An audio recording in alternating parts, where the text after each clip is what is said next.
Alright, so this is our lesson for the grammar, page 234.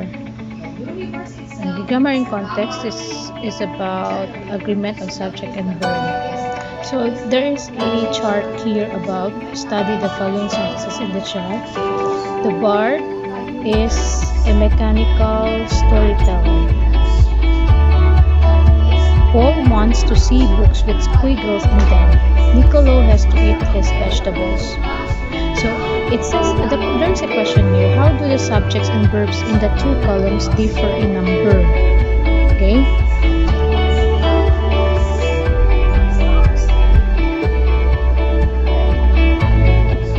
So try to observe. And while in the other chart, visual bards are the latest storytellers.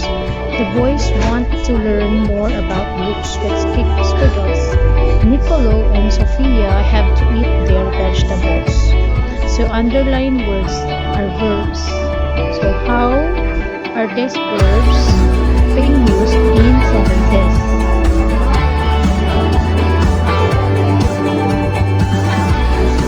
The key points here.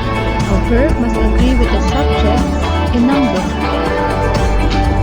So as I always say, singular subject and singular verb. Plural verb to a plural subject. So in the example, people, the verb must agree with the subject in number. Niccolo, that is singular. Subject, the subject present is Niccolo. Listens is a verb.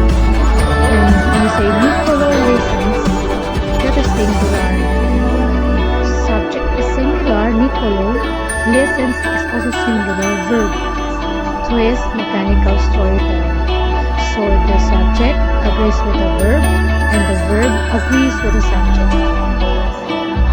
What about the second sentence? Printed books are unknown to Niccolo. The main subject in the sentence is printed books, complete subject, or the books. Books is plural, so therefore the verb must also be plural, are. So books, the subject, plural, and then are, the verb is also plural. So this is the guide now and agreement of subject and verb. Number 1, a singular subject requires a singular verb and a plural subject requires a plural verb. The same way that with the sentences given for this, the first rule of agreement of subject and verb. So take a singular object to compare this one. A boy, singular. Place, plural. Place, singular. The boys. Play well. Play is plural. Rina is confident. Rina, singular. Rina is the same thing. We are confident. We, that's plural. Are, that's plural. Mrs. Paras, singular. One Mrs. Paras has left, singular, has. And then they have left. They, plural. Two or more.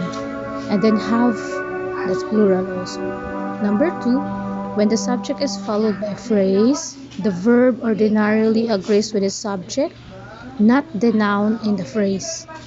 The book of poems is in the shelf. Okay, again, when the subject is followed by a phrase, what is the phrase in the sentence? The phrase is of poems. Okay, that's the phrase. The main subject is book. The book. Okay, the book is in the shelf. So therefore, it should be singular. It's not the poems that is the subject in the sentence. It's the book. Of poems is the phrase. Okay, it's called noun phrase. So the book of poems is in the shelf. While this second sentence, the bars of soap. Okay, the phrase is of soap. Are in the cabinet. The main subject is the bars. So the verb is are. The bars are in the cabinet. When the subject consists of two or more nouns that are connected by N, the connector N, the principles of agreement are as follows. Letter A. The plural form of the verb is used when the nouns refer to different persons or things. December and January are cold months. Okay, so December and January. So there are two things. So are. Phil and Nina go home together. So you don't say Phil and Nina goes home together. Go home, go, because Phil and Nina are plural. And letter B, the singular form of the verb is used when the nouns refer to the same person or thing. So this is now I say, my old friend and neighbor Kiko is here. Old friend and neighbor, the same. It's still Kiko. So the verb is. The pianist and composer is having a concert. Is singular because the pianist and composer is only one. Alright, that's the three rules of the agreement of subject and verb.